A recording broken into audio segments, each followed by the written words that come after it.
that if you let the word touch you, it will, like it says in Psalms, your word, O Lord, enlarges my heart. And that's what needs to happen for a lot of us. We need to dream bigger, see bigger, have a different perspective. Our emotions need to be stretched. Our expectations need to be stretched. And that's what the Word of God does.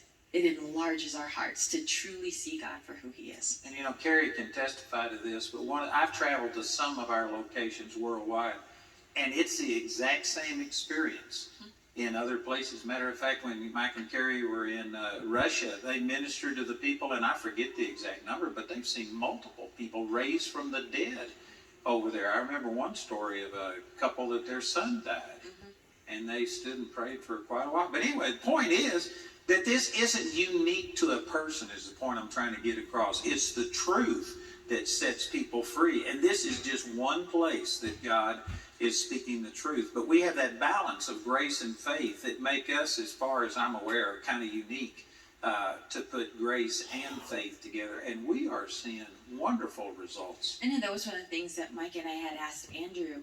And we had said, what makes Charis so unique? What is the message of Charis? And many people say, well, it's the grace message. Well, what Andrew answered, he says it's the balance of grace and faith. Because it's not that faith is bad. The faith message is awesome, but we have to balance it with that God's already done it, so that's what our faith is in. Amen. Our faith is not in ourselves trying to get God to do it. Our faith then is in what God has already done. And that's what you're learning here. And if you listen to all the messages, this theme of what God has already done, that's the grace of God.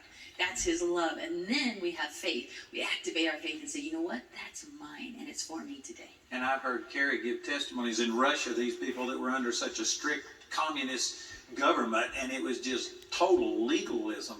Man, the grace just set them free. Same thing in China. I remember you talking about over there. That this is the message that God is bringing to the whole world. And I'm saying this, I hesitate to say it. People think I'm bragging. I'm not. I'm just praising God. But I really believe that He's raised Charis up to be one of the major players in this end time harvest.